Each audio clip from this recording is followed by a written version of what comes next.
What's up, everybody? It's me, Johnny. Welcome back to MMArcade. Today, I'll be giving my predictions for UFC 310, which is taking place on the 7th of December in Las Vegas, Nevada. Now, we will have a podcast episode this week, mind you, but it'll be later in the week following the card itself. So there, you'll still be able to hear Rob's reactions to all the fights. But in the meantime, I wanted to keep the channel active by uploading this predictions video. And we're not going to be covering every single fight. There are a lot of fights on this card, and in all honesty, I just haven't had the time with work to do the prep work necessary to give proper informed predictions on all these upcoming fights. But we will be talking about the main fights, including some of the prelim fights like Movsar against Sterling and Reyes against Smith. So I hope you enjoy this video. If you do, please like, subscribe if you're new, with notifications if that's possible. But let's start off with the main event. Alexandre Pantoja against Kai Asakura for the flyweight title. This is one that I'm very excited for. It's a very intriguing fight because Kai Asakura is a huge star in Japan and in Rizin, former champ, that's never fought in the UFC before. That's what makes this so exciting and for me so palpable. I cannot wait to see how Kai Asakura does, not just in the UFC in general, but against a seasoned, weathered veteran and champion in the form of Pantoja. If he can beat Pantoja, he's going to become even more of a star than he is Japan, but especially in the West, in the US, North America, etc. People are going to know who this guy is because nobody's been able to beat Pantoja as of late, right? He's walked through everybody in the flyweight division. If Kai can get it done, it's going to make big waves. But he's going to have to get through Pantoja, and he is no joke. 28 wins, 5 losses. He's on a 6-fight win streak against the likes of Steve Erceg. Very close fight. Some would say controversial, but he still beat Steve Erceg. He beat Brandon Royval. He beat Moreno. He beat Alex Perez. He beat Royval for a second time, and also Manel Kape. This guy, let's be real, does not get the props and the respect that he deserves. He just doesn't. He's beaten a who's who of the flyweight division, and whether it's because it's the flyweight division or maybe people don't like his fight style, for whatever reason, he doesn't get the props that he deserves, and he needs to get it. It's beyond time. We need to give him his respect. If there was anybody that actually fundamentally deserved to move up in weight and fight for a second belt, it would be Pantoja. How many times has he defended his belt? Right? Like, it's kind of ridiculous at this stage. If he beats Kai Asakura, there is nothing left for him to do at flyweight. He should move up in weight and fight for the second belt. In all honesty, he bloody deserves that. If there was anyone that was deserving of it, it would be Alexandre Pantoja. So it's going to be a very tough fight for Kai Asakura. But Kai Asakura is not a nobody. You know, it might be many people's first time watching him fight this weekend because you might not watch Rizin or indeed other promotions outside of the UFC, but he's not a nobody. 21 wins, 4 losses. He defeated Juan Archuleta to become the Rizin champion. And he, from memory, he missed weight too. So he beat a more heavy Juan Archuleta to become the Rizin champion. He later had to give up that title because he moved to the UFC. You can't be the champion of another promotion, so he had to vacate it. But that win was very impressive. It was a hard fight too. Go watch it because Juan really gave it to him, especially in that first round. It was a very tough fight, but Kai Asakura got it done. And he's had some impressive knockouts, impressive victories over in Rizin. I'll cover a bit about that in a second. But we need to talk about Pantoja because Pantoja, what can we say about him? We know granite chin, incredibly durable, fantastic world-class submission and grappling game, right? That is what Kai Asakura is going to have to deal with. Kai Asakura is a striker. Pantoja, the first thing that he's going to do is take Kai Asakura down. That's what's going to happen, and that's what Kai Asakura is going to have to deal with without being able to do soccer kicks and other stuff like that, right? But also as well, Pantoja, as we know, as we saw in the Steve Erceg fight, he's willing to stand there on his feet and trade. And while he's not necessarily a knockout artist, the dude still hits hard. You can't just let your chin open for 5 rounds especially and just get battered by Pantoja because he will slowly wear you down. He might not knock you out, but he will wear you down. And then he'll be able to take you down and do ground and pound. So that's the kind of fighter that Pantoja is. Not many people like his fighting style, but it's very effective. You cannot deny that. When it comes to Kai Asakura, as I mentioned, incredible striker. 13 KO wins on his record. He has very quick hands, heavy hands, rapid combinations. He can also take a hit as well. Again, watch that previous fight with Archuleta. He took a lot of hits. That guy hit hard, and Kai Asakura ate all of them and then, finished the fight. I think it was in the second round or the third round. And he has absolutely brutal knees. You need to watch Kai Asakura knock out TKO some fighters just with his knees themselves. insane. I think the best way, the most likely way that Kai Asakura wins this fight is Pantoja shoots for a takedown and Kai rams a knee in his face and knocks him out. In my mind, that's probably his best chance, because if he doesn't do that, he's getting taken down and he's getting controlled for the rest of that round. I just don't see, even though, like, you know, Kai Asakura is a great striker. He has many knockouts, as we've said. Pantoja has that granite chin, and if Steve Erceg couldn't knock out Pantoja, I just don't see Kai Asakura doing it either. Especially because he actually hasn't gotten a KO with punches since 2021, and that one was a TKO ground and pound, right? A lot of his KOs with punches came earlier in his career. His more recent fights have been decision victories, TKOs, and also those vicious knees as well. So when it comes to his hands, not so much. So I just don't see him knocking out Pantoja.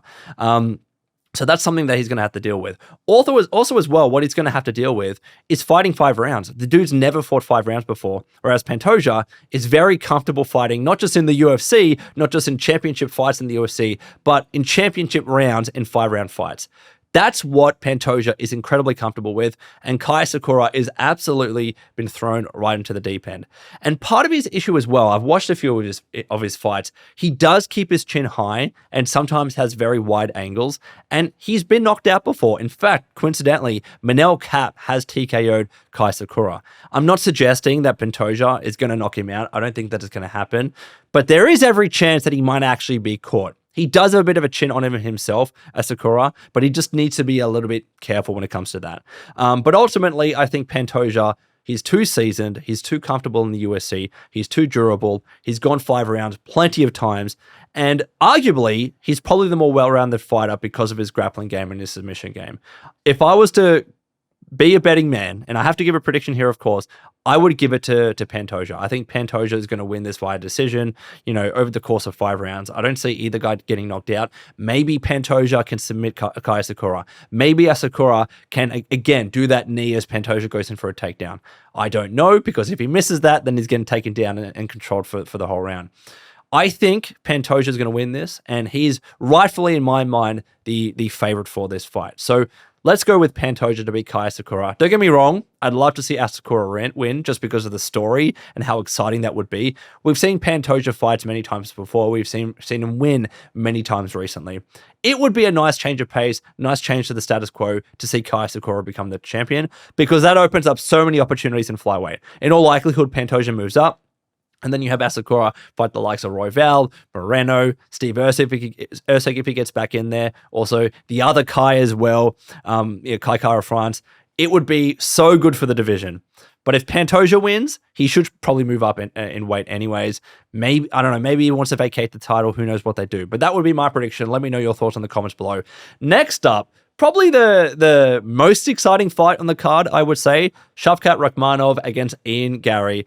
It's not a number 1 contenders fight for the welterweight championship, but it might as well be. Whoever wins this fight is absolutely going to be fighting Belal Muhammad. We know that Shavkat was meant to fight Belal, then he got the toe infection or whatever that was, and he was looking for a fighter, and Ian Garry stepped in. Now, before I break this fight down, I need to say kudos to Shavkat for still wanting to fight. He had a guaranteed title opportunity, and he could have just waited.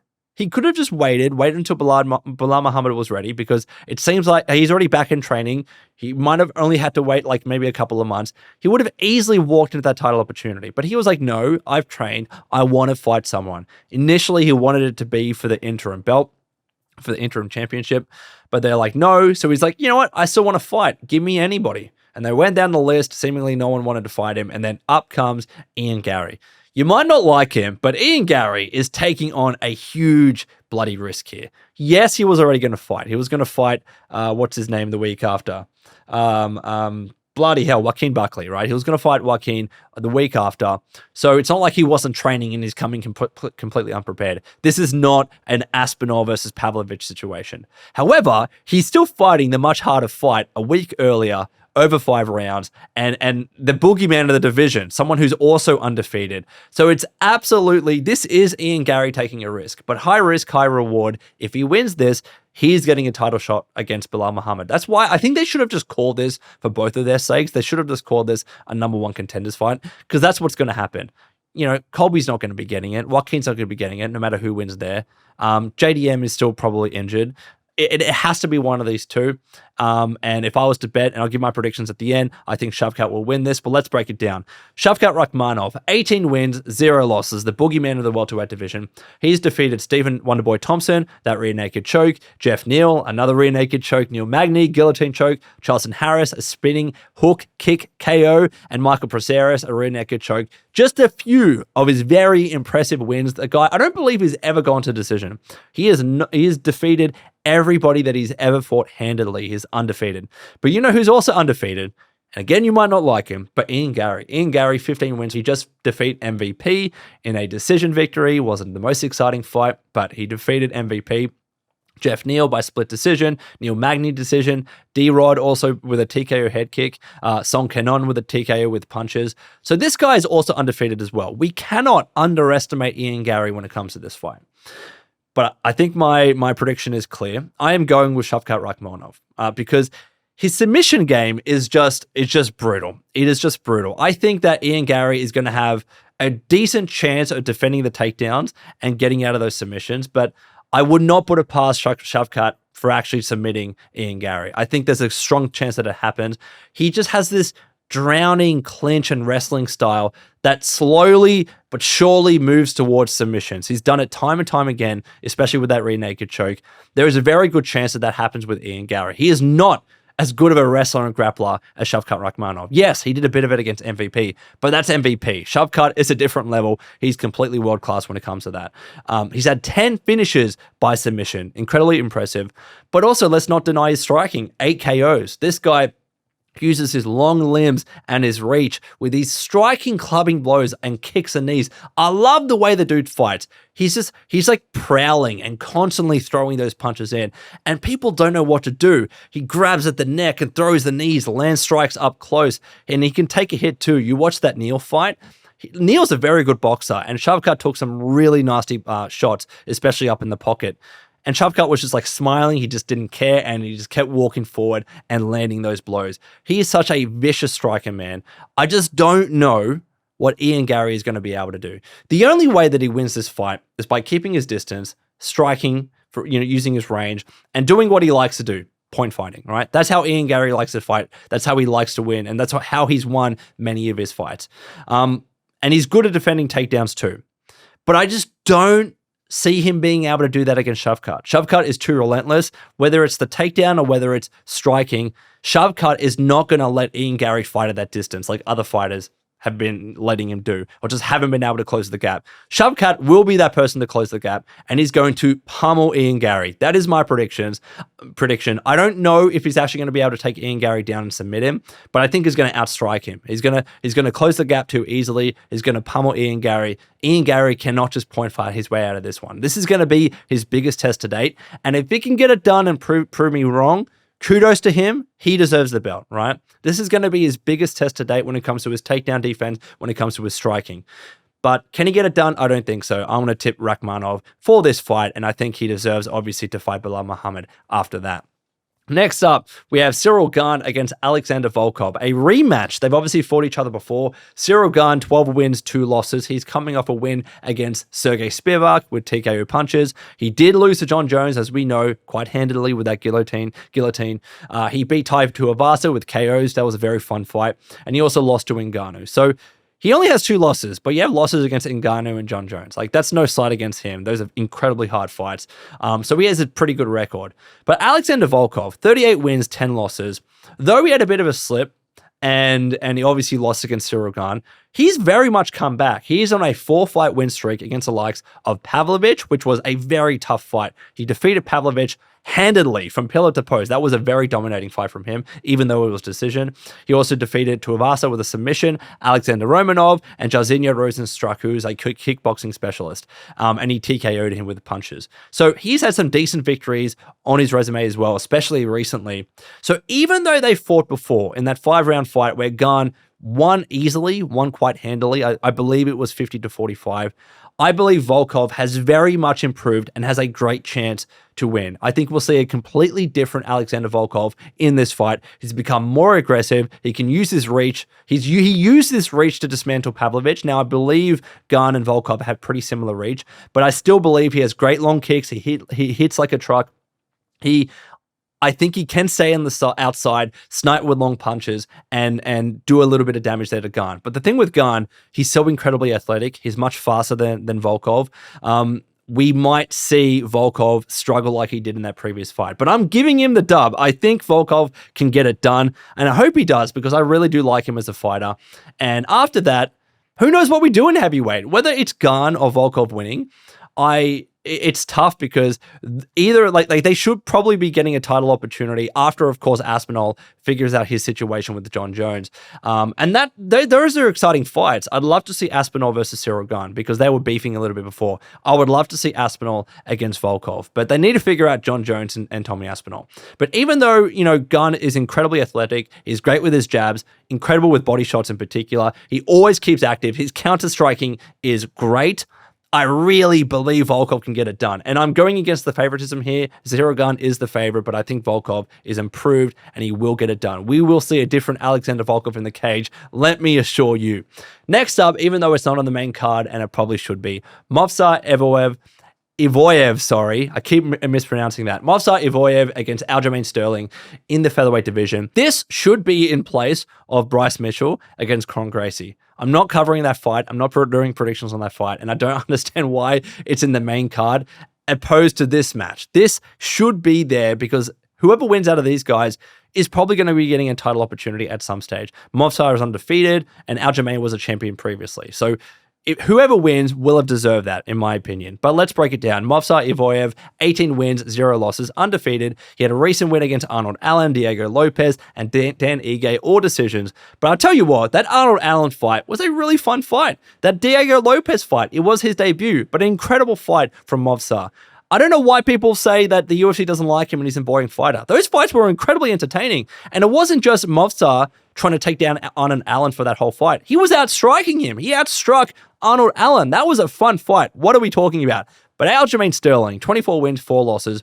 Recently, he defeated Calvin Kattar by decision, and obviously he moved up in weight. He did have that loss to Sean O'Malley by getting TKO'd, losing his championship. He did beat Henry Cejudo. I think that was a split decision, but I distinctly remember that judge was crazy. So he won by decision. He defeated TJ Dillashaw. Of course, he defeated Piotr Jan, technically twice, but let's say he defeated him once. It was a split decision, I believe. But Aljamain, previous champion, this is going to be an incredibly interesting fight. This has all the makings to be a fantastic grappling display, right? Even though, like, maybe, here's the thing. Do you know the old joke and adage about how when two grapplers in the UFC fight each other, it turns out to be a striking match? That's what we might see here. They might be able to, unable to take down each other and out-grapple each other. So they might just have to stand there and throw hands. And I really hope that happens. Evloev might prefer to keep this standing because he for sure is the better striker than Aljamain. I think he's also the better wrestler and grappler, but he's going to have a much harder time with that. So I actually think this fight's going to end up on their feet and they're just going to be trading with each other. I hope that happens. Yes, I do hope we have some awesome grappling displays and exchanges and a lot of reversals and switches and stuff like that. But if I was a betting man, I reckon this is going to stay standing for most of the fight. Evloev, though, he's a fantastic, well-rounded fighter. He can wrestle, he can grapple, he can strike, he can do everything, man. And the thing as well, as good as he is with wrestling and grappling, if you actually re-watch that Arnold Allen fight, Allen snuffed a lot of those takedowns, and we know that Aljamain is even better when it comes to wrestling than Allen. So I just don't know if Movsar is going to be able to take down Aljamain. I really don't. And vice versa. I don't know if Aljamain is going to be able to take down Movsar. So if we just judge this purely on a striking basis, I think Movsar gets it done. Aljamain's unorthodox striking is going to be so bloody tested here because I just don't know. I just don't think he's going to be able to out wrestle and out grapple Movsar, especially now that he's moved up in weight. Maybe if this was in the division down, maybe he could have used a bit more of his size because Aljamain's always been a big guy. Maybe he could have used a bit more of his size just to outpower Movsar. But Movsar is a natural featherweight, and Aljamain is moving up in weight or has already moved up in weight. He can't just use his bigger size to outpower him. He's going to have to use pure grappling wrestling ability, and I think Movsar is a little bit better in that department, so I just don't know if Aljamain's going to get it done. And also as well, he's definitely the much better striker. Did you see that Allen fight? Did you see the Diego Lopez fight? We know how good Diego Lopez is at striking. He did incredibly well striking Movsar in those two fights. So even though I like Aljamain, even though I would like to see him get the belt again at one stage. I don't know why people don't like the guy. I'm going to have to tip Movsar. I think he stays undefeated, and I think he eventually goes on to fight for the belt. But the interesting thing is, though, I don't know what you do with Diego and Movsar. If Movsar wins, he's beaten Diego. Yes, it was Diego's debut, but he's beaten Diego. Should they have to fight again for a number one contender spot? Let's see what happens. But finally, I do want to talk about Anthony Smith against Dominick Reyes. Another fight on the prelims. Not sure why it is. Anthony Smith, 38 wins, 20 losses. The dude has fought so many times, man. 58 fights in bloody MMA. That is insane. He is coming off that loss against Roman Dolidze. He didn't look too good in that fight. He did beat Vitor Petrino by submission, and he also lost to Khalil Roundtree. He was sent to the bloody Shadow Realm in that Khalil Roundtree fight. Dominick Reyes, 13 wins, 4 losses. Now, obviously, he had a bit of a losing spell. He had 4 losses in a row against Jones, Blachowicz, Yuri Prochazka, and Ryan Spann. But God, those are some tough fights, man. And his previous fight, of course, he KO'd Dustin Jacoby. It was really nice to see Dominick Reyes get back into the winning column because he's such a fantastic fighter, man. In many people's opinions, including mine, he defeated John Jones. Like, I don't want to see the dude losing like that. And it just seemed like he couldn't get out of that funk, but he finally did with his previous fight. I think as well, he went back to his original gym, and that might have helped with that, his original coach. So that was nice to see. But between Dominick Reyes and Anthony Smith, man, it's not just his age. Like, he's 36, Reyes is 34, but it's not just his age. He's had a lot of fights, dude. Like, he's fought 58 times, as I mentioned. He's very likely at the end of his tenure. And right now, his cardio is absolutely in question. He might catch Reyes, and Reyes is a little bit chinny at this stage. We've seen that in some of his previous losses. But he really did not look that good against Roman Dolidze, and Roman Dolidze was fighting up in weight. People thought that Smith had to beat Roman Dolidze in that fight, and Roman managed to pull it out. And from memory, correct me if I'm wrong, from memory, Roman, jumped in as a backup fighter at the last minute. So for him to lose that fight did not look too good, especially because he's, not a natural light heavyweight. And Reyes as well, likely to be full of confidence after that win. He fought very well in that fight on the outside, throwing the big left kick and the big left that he has. He could just break down Smith. Smith could get knocked out. He needs to be very smart, though. He can't get caught. He can't get caught on the counter. He needs to be very careful when it comes to exiting those exchanges. But he's much faster than Smith, too. I think Dominick Reyes gets it done. He's quite rightfully the favorite in this fight. But those are my predictions for UFC 310. Let me know your thoughts in the comments below. And until the podcast episode, this has been Johnny. Please take care of yourselves, and I will see you in the next video.